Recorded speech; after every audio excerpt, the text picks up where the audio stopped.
ادھر خورشید شاہ کی زیر صدارت خصوصی کمیٹی کا اہم اجلاس مولانا فضل الرحمان کی آئینی ترمیم بل صبح تک کے لیے مؤخر کرنے اور مزید مشاورت کرنے کی تجویز، کہا کسی کی بھی مدت ملازمت میں توسیع نہیں ہونی چاہیے۔ خصوصی کمیٹی اجلاس میں اپوزیشن جماعتوں کے ارکان کی بھی شرکت، جلد بازی میں قانون سازی نہ کی جائے، پی ٹی آئی کا موقف۔ اپوزیشن ارکان نے معاملے پر مزید مشاورت کا مشورہ دیا۔ اپوزیشن ارکان نے آئینی عدالت کے قیام کے لیے مشروط حمایت کی یقین دہانی کرا دی۔ آپ کو اپڈیٹ کریں، خورشید شاہ کی زیر صدارت خصوصی کمیٹی کا اہم اجلاس منعقد ہوا۔ مولانا فضل الرحمان کی آئینی ترمیم بل صبح تک کے لیے مؤخر کرنے اور مزید مشاورت کرنے کی تجویز، کہا کسی کی بھی مدت ملازمت میں توسیع نہیں ہونی چاہیے۔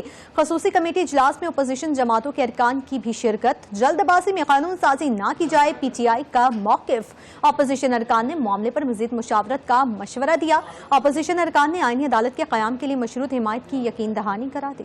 ادھر خورشید شاہ کی زیر صدارت خصوصی کمیٹی کا اہم اجلاس مولانا فضل الرحمان کی آئینی ترمیم بل صبح تک کے لیے مؤخر کرنے اور مزید مشاورت کرنے کی تجویز، کہا کسی کی بھی مدت ملازمت میں توسیع نہیں ہونی چاہیے۔ خصوصی کمیٹی اجلاس میں اپوزیشن جماعتوں کے ارکان کی بھی شرکت، جلد بازی میں قانون سازی نہ کی جائے، پی ٹی آئی کا موقف۔ اپوزیشن ارکان نے معاملے پر مزید مشاورت کا مشورہ دیا۔ اپوزیشن ارکان نے آئینی عدالت کے قیام کے لیے مشروط حمایت کی یقین دہانی کرا دی۔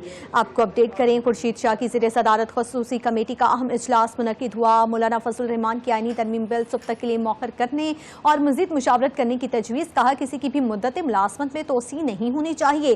خصوصی کمیٹی اجلاس میں اپوزیشن جماعتوں کے ارکان کی بھی شرکت، جلد بازی میں قانون سازی نہ کی جائے، پی ٹی آئی کا موقف۔ اپوزیشن ارکان نے معاملے پر مزید مشاورت کا مشورہ دیا۔ اپوزیشن ارکان نے آئینی عدالت کے قیام کے لیے مشروط حمایت کی یقین دہانی کرا دی۔